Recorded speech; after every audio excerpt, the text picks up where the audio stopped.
Audiolibro, Ready Player One. Parte 28, nivel 0027. Tras franquear la puerta, mi avatar se encontró de nuevo en el despacho de Tyrell. La máquina Weidkampf había regresado a su posición anterior, reposaba sobre la mesa, junto a mí. Comprobé la hora. Habían transcurrido más de 3 horas desde que entré. La estancia seguía vacía, salvo por el boot, y las alarmas habían dejado de sonar. Los guardias habrían entrado a la fuerza y registrado la zona mientras yo me encontraba del otro lado. No parecían seguir buscándome. La salida estaba despejada. Regresé al ascensor y subí hasta la plataforma de aterrizaje sin incidentes. Y, alabado sea Kron, la Vonnegut seguía donde la había dejado, con el dispositivo de invisibilidad activado. Subí a bordo y abandoné Axrenox, a la velocidad de la luz tan pronto alcancé la órbita. Mientras mi nave recorría el hiperespacio, en dirección a la puerta estelar más próxima, subí una de las imágenes fijas que había tomado del símbolo de la estrella roja. A continuación abrí mi diario del Grial y accedí a una carpeta secundaria dedicada a Rush, el legendario grupo de rock canadiense. Rush había sido el grupo favorito de Halliday desde su adolescencia. Una vez, en una entrevista, había revelado que había creado todos los videojuegos que llevaban su firma, incluso Oasis, mientras escuchaba, exclusivamente, música de Rush. Con frecuencia se refería a sus miembros, Neil Peart, Alex Lifeson, y Geddy Lee, llamándolos la Santísima Trinidad, o los Dioses del Norte. En mi diario del Grial tenía todos sus álbumes, canciones, grabaciones piratas y videoclips que habían grabado. Disponía de información adicional, incluidas las imágenes de carátulas y fundas de discos. De las grabaciones de todos sus conciertos. De todas las entrevistas de radio y televisión que habían concedido. De biografías completas de los miembros del grupo, así como de copias de proyectos y discos en solitario. Abrí la discografía de la banda y seleccioné el álbum que buscaba, 2112, su disco conceptual clásico inspirado en la ciencia ficción. En mi visualizador apareció una imagen escaneada de alta resolución de la cubierta del álbum. El nombre de la banda y el título del disco aparecían impresos sobre un cielo estrellado, y más abajo, como si se reflejara en la superficie de un lago de aguas onduladas, se encontraba el símbolo que había visto en el monitor del videojuego de Black Tiger. La estrella roja de 5 puntas encerrada en un círculo. Al situar la carátula junto a la imagen fija que había tomado de la pantalla del juego, constaté que los dos símbolos eran idénticos. El título del álbum corresponde a uno de los temas de una suite de 7 partes, de corte épico y de más de 20 minutos de duración. La canción cuenta la historia de un rebelde anónimo que vive en el año 2112, un tiempo en que la creatividad y la expresión libre han sido prohibidas. La estrella roja que aparecía en la carátula era el símbolo de la Federación Solar, la opresiva sociedad interestelar de la historia. La Federación Solar estaba controlada por un grupo de sacerdotes, que se describen en el segundo tema del álbum, titulado The Temples of Syrinx. Su letra me decía en qué preciso lugar se ocultaba la llave de cristal. Somos los sacerdotes del templo de Syrinx. Nuestros grandes ordenadores llenan los sagrados salones. Somos los sacerdotes del templo de Syrinx. Todos los dones de la vida están entre estos muros. En el sector 21 había un planeta que se llamaba Syrinx. Y hacia allí me dirigía. El Atlas de Oasis lo describía como mundo desolado de terreno rocoso y sin habitantes PNJ. Al acceder al colofón del planeta, descubrí que su autor era anónimo. Pero yo sabía que Halliday debía de haberlo creado, porque su diseño coincidía con el mundo descrito en el material extra del álbum. 2112 salió al mercado en 1976, cuando el formato en el que se vendía casi toda la música era el de los discos de vinilo de 12 pulgadas. Los discos se comercializaban metidos en fundas de cartón con cubiertas artísticas y los títulos de los temas impresos en ellas. Algunas de esas carátulas se abrían como libros e incluían más ilustraciones y textos, así como las letras de las canciones e información sobre el grupo. Abrí la copia escaneada de la carátula original de 2112 y vi que, en su interior, había una segunda imagen del símbolo de la estrella roja. Allí se representaba a un hombre desnudo y acobardado frente a la estrella, extendiendo las 2 manos con temor. Al otro lado de la carátula aparecían las letras de las 7 partes de la suite 2112. La letra de cada una de estas partes de la composición estaba precedida por un párrafo en prosa que completaba el relato desarrollado en las letras. Esos breves textos reflejaban el punto de vista del protagonista anónimo de 2112. El siguiente texto precedía a la letra de la primera parte. Estoy tendido, despierto, contemplando la negrura de Megadon. Ciudad y cielo son uno, se funden en un solo plano, un vasto mar de gris continuo. Las lunas gemelas, dos esferas pálidas al cruzar el cielo de acero. Cuando mi nave alcanzó Syrinx, divisé aquellas lunas gemelas, Baitor y Snowdog, que orbitaban alrededor del planeta. Sus nombres estaban inspirados en otras dos canciones clásicas del grupo. Y allí abajo, sobre la superficie gris y desolada de aquel mundo, existían exactamente 1024 copias de Megadon, la ciudad cubierta por una inmensa cúpula que se describía en los textos del álbum. Esa cantidad duplicaba la de las réplicas de Thor que había en Frogos, por lo que sabía que los Sixers no iban a ser capaces de impedir el paso a todas ellas. Con el dispositivo de invisibilidad activado, seleccioné la copia más cercana de la ciudad y llevé la Vonnegut junto al muro exterior de su cúpula, cuidando de no impactar contra otros vehículos espaciales. Megadon estaba plantada en lo alto de una meseta rocosa, al borde de un inmenso precipicio. La ciudad parecía en ruinas. Su gigantesca cúpula transparente estaba llena de grietas y parecía a punto de derrumbarse. Lo cierto es que pude entrar en la ciudad colándome por la mayor de aquellas grietas, situada en la base. La ciudad de Megadon me recordaba a la cubierta de un libro de ciencia ficción de los 50 en la que se representaban los restos de una civilización que, en otro tiempo, había sido tecnológicamente muy avanzada. En el centro mismo de la ciudad encontré un templo en forma de obelisco, de muros grises erosionados por el viento. La estrella roja, de tamaño gigante, de la Federación Solar, aparecía grabada sobre la entrada. Me encontraba frente al templo de Syrinx. No estaba protegido por ningún campo de fuerza, ni rodeado por ningún destacamento de Sixers. No había ni un alma a la vista. Saqué las armas y franqueé la entrada al templo. En su interior, inmensos ordenadores con forma de obelisco se alineaban a lo largo de las paredes y llenaban aquella especie de catedral. Avancé entre ellos, aturdido por el zumbido grave de las máquinas, hasta llegar al centro del santuario. Allí encontré un altar de piedra elevado, con la estrella de 5 puntas grabada en su superficie. Al dar un paso más en dirección a ese altar, el zumbido de los ordenadores cesó y la cámara quedó sumida en el silencio. Por lo que empezaba a comprender, la idea era que debía depositar algo en el altar, una ofrenda al templo de Syrinx. ¿Pero qué clase de ofrenda? El robot Leopardon de 30 centímetros no me parecía adecuado. De todos modos lo coloqué sobre el altar, pero no ocurrió nada. Volví a guardarlo en mi inventario, y permanecí allí de pie unos instantes, pensando. Y entonces me vino a la mente algo que formaba parte de los textos de la carátula de 2112. La abrí y los revisé una vez más. Allí estaba mi respuesta, en el texto que precedía a la tercera parte, Discovery. Detrás de mi querida cascada, en el cuartito oculto bajo la cueva, lo encontré. Le quité el polvo de los años, lo levanté y lo sostuve con gran respeto entre mis manos. No tenía ni idea de qué podía ser, pero era hermoso. Aprendí a colocar los dedos sobre las cuerdas y a girar las clavijas para alterar los sonidos. Al rasgar las cuerdas con la otra mano, produje los primeros sonidos armónicos, y muy pronto mi propia música. Encontré la cascada cerca del límite meridional de la ciudad, junto al interior de la pared curvada de la cúpula protectora. Tan pronto como di con ella, activé mis botas de propulsión, sobrevolé el río de espuma que se formaba debajo y recorrí la cascada. Mi traje áptico hacía lo que podía por simular la sensación creada por los torrentes de agua azotando mi cuerpo, pero yo sentía como si alguien me golpeara la cabeza, los hombros y la espalda con palos. En cuanto atravesé el salto de agua, me encontré junto a la entrada de una cueva y me metí en ella. Poco después de la entrada, se estrechaba hasta convertirse en un túnel alargado, que terminaba en un cuarto pequeño, cavernoso. Recorrí y revisé la cueva hasta que descubrí que una de las estalagmitas que sobresalían del suelo estaba ligeramente desgastada en la punta. La agarré y tiré de ella hacia mí, pero no se movió. Hice presión sobre ella y entonces cedió, se dobló como si dispusiera de una bisagra, igual que un contrapeso. Oí el rumor de piedras deslizándose detrás de mí, y al volverme, vi que en el suelo se abría una trampilla.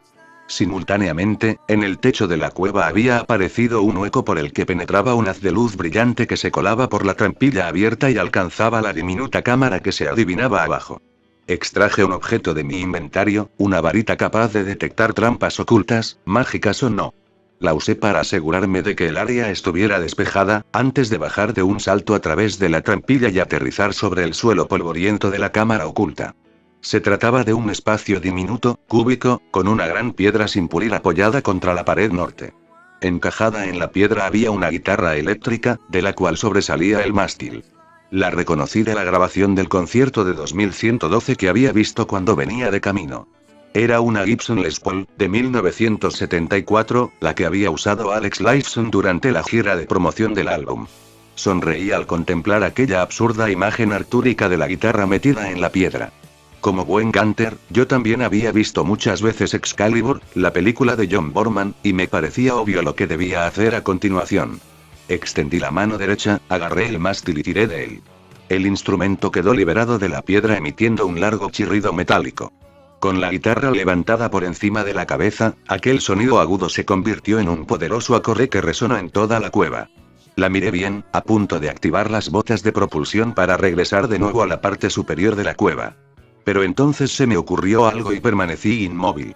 James Halliday había tomado clases de guitarra durante algunos años, cuando iba al instituto. Aquella había sido la razón por la que yo también había querido aprender a tocarla. Pero nunca había sostenido entre mis manos un instrumento de verdad. La virtual se me daba muy bien. Abrí el inventario y extraje una púa. Después hice lo mismo con mi diario del Grial y encontré la partitura de 2112, así como la letra de la canción Discovery, en la que el héroe encuentra la guitarra en una estancia oculta tras una cascada. Cuando empecé a tocar, el sonido de la guitarra rebotó en las paredes de la cámara, por toda la cueva, a pesar de la ausencia de electricidad y de amplificadores. Al terminar de tocar la primera parte de Discovery, en la piedra de la que había arrancado la guitarra apareció un mensaje durante un breve lapso. Bañada en metal rojo, la primera. La segunda, moldeada en verde piedra. Del más claro cristal es la tercera. Pero solo no podrás tenerla. A los pocos segundos, las palabras desaparecieron de la superficie de la piedra, al tiempo que lo hacía el eco de la última nota que había tocado con la guitarra. Todavía tuve tiempo de tomar una foto del acertijo que, cómo no, trataba de la tercera puerta. Y de que una persona sola no podía abrirla. ¿Habían tocado esa misma canción los Sixers y habían descubierto el mensaje? Lo dudaba mucho. Habrían arrancado la guitarra de la piedra e inmediatamente después la habrían devuelto al templo. Si era así, probablemente no supieran que existía un truco para franquear la tercera puerta. Y ello explicaría por qué todavía no habían encontrado el huevo. Regresé al templo y deposité la guitarra sobre el altar. Al hacerlo, las torres de ordenadores que me rodeaban empezaron a emitir un concierto cacofónico de sonidos, como si fuera una orquesta afinando antes de dar inicio a su actuación. El ruido alcanzó un crescendo ensordecedor y luego cesó bruscamente. Entonces, un destello de luz iluminó el altar y la guitarra se transformó en la llave de cristal. Alargué la mano y al agarrar la llave sonó una campanilla. Al momento, en la tabla aparecieron 25.000 puntos más junto a mi nombre que, sumados a los 300.000 que había recibido por franquear la segunda puerta, hacían un total de 353.000 puntos, 1.000 más que Sorrento. Volvía a situarme en primera posición. Pero sabía que no era momento de celebrar.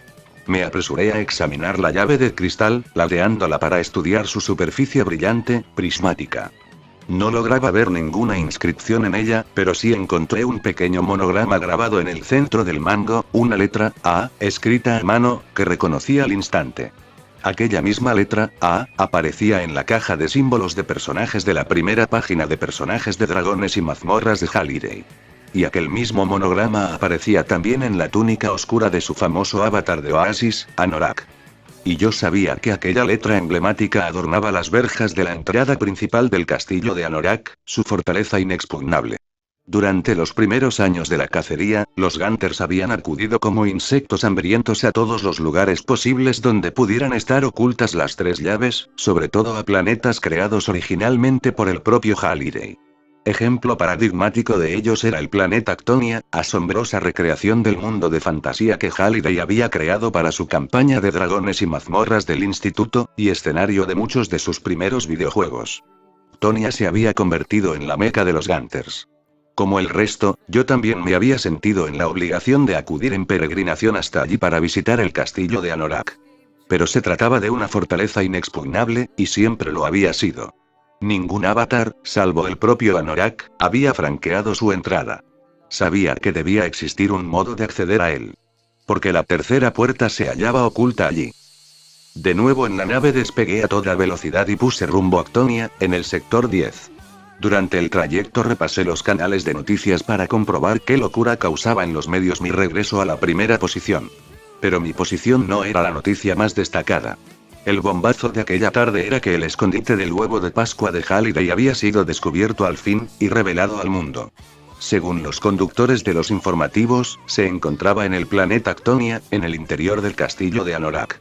Lo sabían porque el ejército de Sixers en bloque estaba acampado alrededor de la fortaleza. Habían llegado temprano, poco después de que yo franqueara la segunda puerta. Yo sabía que no podía tratarse de ninguna coincidencia. Mi avance debía de haber decidido a los Sixers a poner fin a sus intentos encubiertos de franquear la tercera puerta, y a divulgar su ubicación precintándola antes de que cualquier otro o yo pudiera alcanzarla. Cuando llegué a Actonia, minutos después, realicé un vuelo de reconocimiento sobre el castillo para hacerme una idea del alcance del despliegue, cubierto con mi manto de invisibilidad. La cosa era peor incluso de lo que había imaginado. Los Sixers habían instalado una especie de escudo mágico sobre el castillo de Anorak, una cúpula semitransparente que cubría por completo la fortaleza y los alrededores. Acampado en el interior del escudo se encontraba la totalidad del ejército de Sixers con su vasta colección de tropas, tanques, armas y vehículos, que rodeaban el castillo por todos los flancos. Varios clanes de Gunters ya habían acudido al lugar e intentaban derribar el escudo, lanzando ataques nucleares de gran potencia contra él. A cada detonación seguía un breve espectáculo de luz, pero después la explosión se fundía, inofensiva, sobre el escudo. Los ataques sobre el escudo prosiguieron durante las horas siguientes, a medida que la noticia se propagaba y más Gunters acudían a Actonia. Los clanes lanzaban todo el armamento a su alcance contra aquella cúpula protectora, pero nada la afectaba. Ni las bombas atómicas, ni las bolas de fuego, ni los misiles mágicos.